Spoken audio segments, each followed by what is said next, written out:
nin taajiro maalqabeena habeenkii ma seexda ninkaasi wuxuu ku seexdaa kaniin laakiin waashmaankiisa albaabka u ilaaliya waashmaan baa tirahdaan soo maha security haariska bawaabka markuu iridda xidho ay baabuurtu soo wada gasho meesha in albaabkaaba aqal looga sameeyo iska seexdaa waliba uu khuriyaa si fiican buu seexdaa qurruf qarraf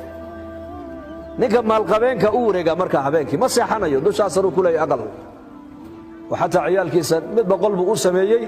isaguna xagga sar u aqal fiican ka dhistay wuxuu leeyahay shanqar ma maqlo laakiin ma seexda ninkaasi habeenkii imma xabuub buu ku seexan imma irbad buu ku seexan sidoo habeenkii markaa u wareegayo ila waa nin maalqabeen oo xisaab buu ku jira moogta xoolihiisii buu ka fikirayaa kanuu haddana ka fikirayaa kanuu u shuuraynayaa kanuu eryayaa kanuu soo qorayaa halkaa buu xoolo ka yaalay telefoon buu ku hadlayaa telefoon baa u soo dhacaya wax buu ka jawaabayaa su'aalaha la weydiinaya ma seexdo maskaxdii baa dhalaashay laakiin wuxuu arkaa waashmaankiisii oo iska hurdo iska quurinaya uu yaabay haddana habeen labaad buu dul yimid isagoo quurinaya uu fikiray ninkii wuxuu yidhi malaha ninkan wuxuu la seexanaya waa faqriga anna waxaan la seexan lana waa qinada soo maaha bal waan eegi isagu markaa ku jarrabaya waxaa la yidhi bashaarka wuxuu siin jiray maalan $100 bishii $300 buu uga dhigay bishii uu yeedhay maalintii lacagta la siinay uu yimiday qaado buu karo warqad buu ugu xidhay warqad buushadii buu riday markuu kala furay waa $300 wuxuu lacagta waa ay qaldanteen may kuuma qaldamina waan ku gartay iska qaado buu ka yidhi halkaa buu iska gashaday miskiinka uu farxay markaa habeenkiiba markaa ninka maalqabeenka wuxuu eegayaa bal ninka inuu seexday ee kalcaawa eeg uu dul maray awal 2 saac buu seexanayay laakiin maanta 3 saac wali waa soo jeedaa ninkii uu fadhiyaa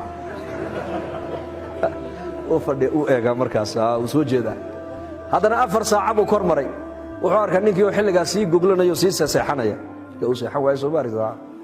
haddana wuxuu dul yimid meelaha 5 saac wuxuu arkaa ninkii oo go'ah wadayo laakiin hoosta ka dhaqdhaqaaqaya markaa haddana 6 saac uu soo maro wuxuu arkaa ninkii oo badhida u fadhiya markaasuu maxaa ku fadhiisiyay wax kale ima heline lacagtii aad ii biirisay ayaan ilaa imika ka yar fikirayaa islaanta maxaad ugu dartaa kan kale maxaad siisaa kan waa miskiina maxaad siisaa ciyaalka maxaad u iibisaa maxaad la hadhaa maxaad ku samaysaa waayahay buudha iska seexuu dhahay habeenkii oo dhan ninkii ma seexan waagii indhaha casaaday ninkii waa waashman ilaa habeenka inuu jiiftay haydu maalinkiina shaqeeye waagii markuu baryay buu ninkii maalqabeenkiiba u yimid ninkii indhuhu cascas yihiin oo albaabka furaya oo xidhaya markaasuu yidhi sheef labadaadii $100 ee dheeraadka ahayd iga qaada buu ka yidhi waa tan maxaa dhacay xalay kama seexan buu yidhi cadaab baad ku jirtaa buu yidhi cadaab aniga waxaan haystaa buu yidhi intaa yaraada siisa $100 baa masaariiftaydoo dhan waa isku fadhidaa buu yidhi